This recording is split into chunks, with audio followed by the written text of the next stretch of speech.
Have you ever imagined buying a piece of land, paying taxes on it for years, and then waking up to find heavy machinery digging into your property because your HOA suddenly decided it belonged to everyone? That's exactly what happened to me, but what they didn't know was that one forgotten document hidden inside the county archives would expose years of deception and change everything. I bought the vacant corner lot beside my home nearly 12 years ago because I wanted privacy. The neighborhood was quiet, filled with families who respected each other's property, and the previous HOA board rarely interfered with anyone's land.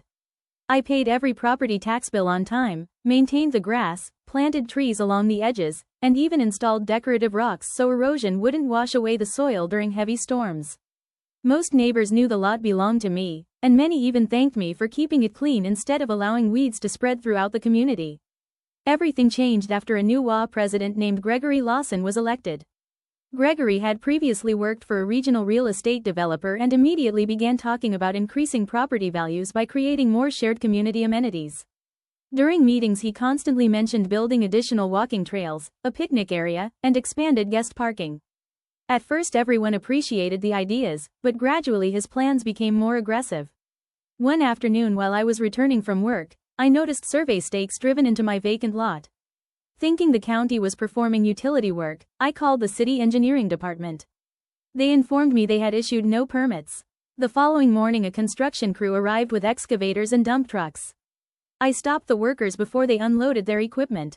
Their supervisor calmly handed me a work order issued directly by the HOA authorizing construction of a community parking lot. I explained that the land belonged to me, but he pointed toward Gregory, who had just arrived wearing a reflective safety vest as though he personally managed the project.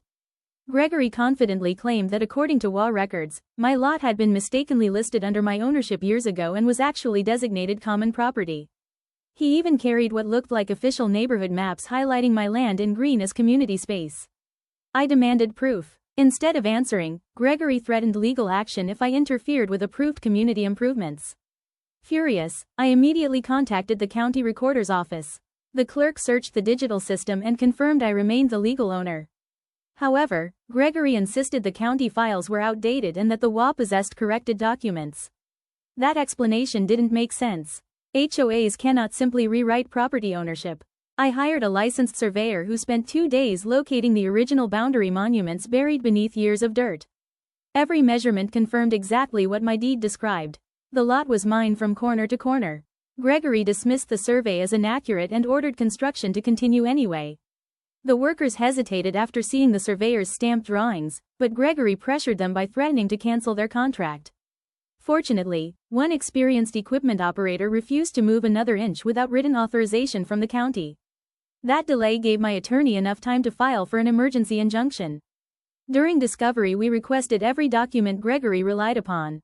Weeks passed before the HOA finally produced an old subdivision planning sketch from before the neighborhood was even built.